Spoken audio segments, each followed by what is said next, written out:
नमस्कार दोस्तों, स्वागत है आपका मेरे YouTube channel learning with VK पर, जहां मैं लेकर आता हूं कंपटीशन एग्जाम से संबंधित महत्वपूर्ण प्रश्नों का संग्रह और डेली करंट अफेयर्स जो आपके आने वाले एग्जाम्स के लिए काफ़ी महत्वपूर्ण होते हैं, चाहे वो एसएससी हो, एनटीपीसी हो, टेट, सीटेट या कोई अन्य एग्जाम हो। यह सभी प्रश्न आपके लिए काफ़ी महत्वपूर्ण होने वाले हैं, तो बने रहिए वीडियो के आखिरी तक। और अगर आप इस चैनल पर नए हैं तो चैनल को सब्सक्राइब कीजिए और साथ ही बेल आइकन को प्रेस कीजिए ताकि हमारे नए वीडियो आप तक पहुँच सकें, और वीडियो को लाइक एंड शेयर करना ना भूलें। तो दोस्तों, आज का यह वीडियो सामान्य विज्ञान पर आधारित है, जिसका मुख्य विषय भौतिक विज्ञान रहेगा। भौतिक विज्ञान के मापन चैप्टर के कुछ टॉपिक्स को आज हम डिस्कस करेंगे। तो वीडियो काफ़ी इंटरेस्टिंग होने वाला है, तो बने रहिए वीडियो के आखिरी तक। चलिए शुरू करते हैं हमारे पहले टॉपिक से। तो आज का पहला टॉपिक है भौतिक विज्ञान। भौतिक विज्ञान शुरू करने से पहले आइए जानने की कोशिश करते हैं कि विज्ञान किसे कहते हैं। तो विज्ञान वह व्यवस्थित ज्ञान अथवा विद्या है जो विचार, अवलोकन, अध्ययन एवं प्रयोगों से मिलती है, जो किसी अध्ययन के विषय की प्रकृति अथवा सिद्धांतों को जानने के लिए प्रयोगों को लिए जाने की पद्धति है।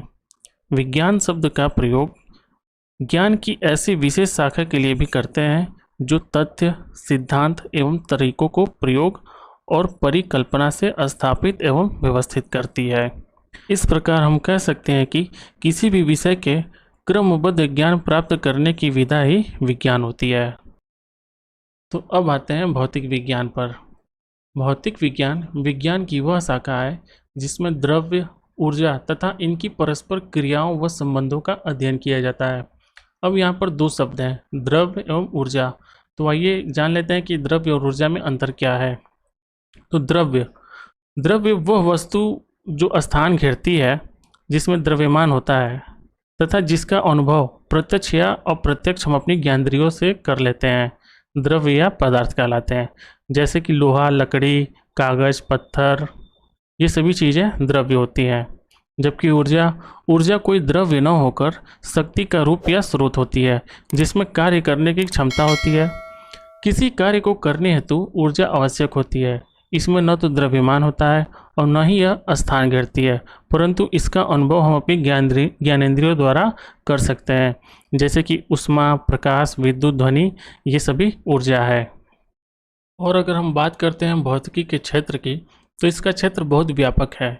सभी प्राकृतिक क्रियाएं इसी के अंतर्गत आती हैं। अन्य विषय जैसे कि रसायन विज्ञान, जीव विज्ञान, खगोलिकी, गणित, भूगोल, जो भी विषय है सभी इससे संबंधित है। इसके अंतर्गत आने वाले क्षेत्रों में यांत्रिकी, प्रकाशिकी, ऊष्मा व ऊष्मागतिकी, तरंगति, विद्युत चुंबकत्व, नाभिकीय भौतिकी, इलेक्ट्रॉनिक्स, कंप्यूटर प्रौद्योगिकी इत्यादि कई सारे क्षेत्र हैं जो इसके अंतर्गत आते हैं। अब आते हैं मापन पर। मापन किसे कहते हैं? किसी दी गई भौतिक राशि का उसके उपयुक्त मात्रक से तुलना करके उसका सटीक मान ज्ञात करना मापन कहलाता है। ठीक, अब यहाँ पर एक शब्द आया है मात्रक, जिससे तुलना की जाती है। तो मात्रक किसे कहते हैं?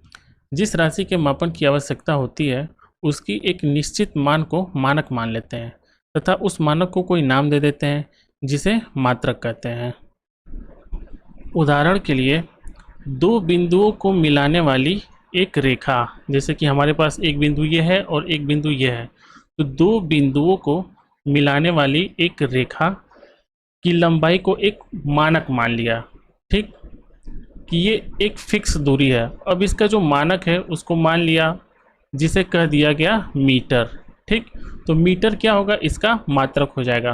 कहने का मतलब कि ये जितनी दूरी है वह कहीं भी उतनी दूरी अगर प्रयोग होगी तो उसको क्या कहेंगे?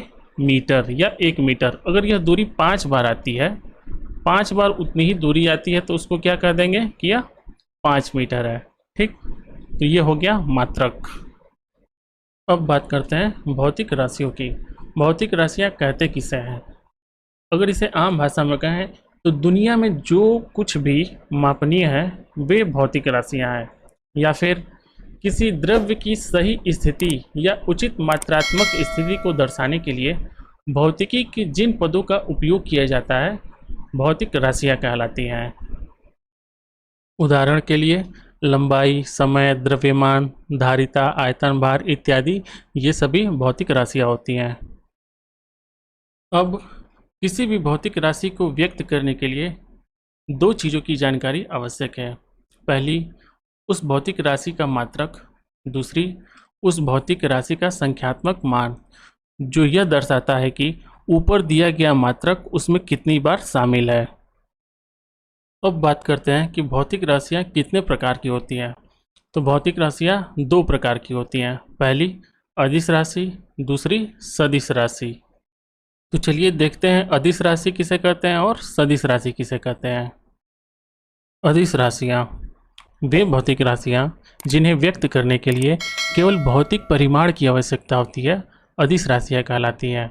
जैसा कि नाम में है अदिश राशियाँ, अदिश मतलब कि अदिश राशि में दिशा की कोई ज़रूरत नहीं है।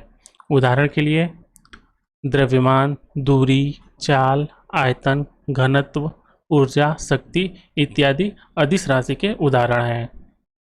अब अदिश राशि में दिशा की ज़रूरत क्यों नहीं होती है, आइए इस चीज़ को समझते हैं। जैसे कि हमारा जो एक एग्जाम्पल है द्रव्यमान, चलिए द्रव्यमान को लेते हैं। द्रव्यमान का जो मात्रक होता है वो होता है किलोग्राम। मान लीजिए कि हम किसी दुकान पर गए, हमें कोई सामान लेना है, जैसे कि हमें दाल लेना है, तो हम दुकानदार से क्या बोलेंगे कि हमें 1 केजी या 1 किलोग्राम हमें दाल चाहिए। अब हम ये थोड़े बोलेंगे कि हमें 1 केजी दाल पूर्व की दिशा में चाहिए या पश्चिम की दिशा में चाहिए या दक्षिण की दिशा में चाहिए। इसमें दिशा बताने की ज़रूरत तो है नहीं, हमें यहाँ पर केवल मात्रा से मतलब है कि हमें दाल कितनी चाहिए, तो हमें दाल 1 किलो चाहिए, ठीक। यानी कि इसमें दिशा की ज़रूरत नहीं है, इसीलिए द्रव्यमान क्या है, अदिश राशि है। अब आते हैं सदिश राशियाँ पर। वे भौतिक राशियाँ जिन्हें व्यक्त करने के लिए परिमाण के साथ साथ दिशा की भी आवश्यकता होती है, उसे सदिश राशियाँ कहते हैं, ठीक। उदाहरण के लिए विस्थापन, वेग, त्वरण, संवेग, आवेग, विद्युत क्षेत्र। आइए देखते हैं कि सदिश राशि में दिशा क्यों जरूरी है। जैसे कि हमारा जो पहला ऑप्शन है विस्थापन, ठीक, जो पहला ऑप्शन है विस्थापन, इसको देखते हैं। तो जैसे मान लीजिए कि कोई वस्तु ए है, ठीक, इसका विस्थापन हो जाता है 100 मीटर, 100 मीटर इसका विस्थापन हो गया। तो अगर हम कहते हैं कि ए का विस्थापन 100 मीटर हुआ है, तो ए जो है वो अपनी स्थिति को छोड़कर किसी दूसरी स्थिति पर चली गई है। तो जब हम कहेंगे कि ए का विस्थापन 100 मीटर हुआ है, तो यह एक अपूर्ण शब्द होगा, क्योंकि हमें यह नहीं पता है कि वो किधर गया है। तो हमें ये कहना पड़ेगा कि ए पूर्व दिशा में 100 मीटर की दूरी पर है। तब हम पूर्व की दिशा में 100 मीटर चलेंगे तो हमें ए मिल जाएगा। तो इसलिए सदिश राशियों में दिशा होती है, ठीक। तो दोस्तों आज की वीडियो में सिर्फ इतना ही। आई होप कि आपको मेरा वीडियो पसंद आया होगा और ये वीडियो आपके लिए हेल्पफुल होगा। दोस्तों अगर आपको मेरा वीडियो पसंद आया तो वीडियो को लाइक कीजिए, शेयर कीजिए। साथ ही अगर आपने अभी तक चैनल को सब्सक्राइब नहीं किया है तो चैनल को सब्सक्राइब कर दीजिए और साथ ही बेल आइकन को प्रेस कर दीजिए, ताकि हमारे नए वीडियो के अपडेट्स आपको मिलते रहें। वीडियो के देखने के लिए धन्यवाद।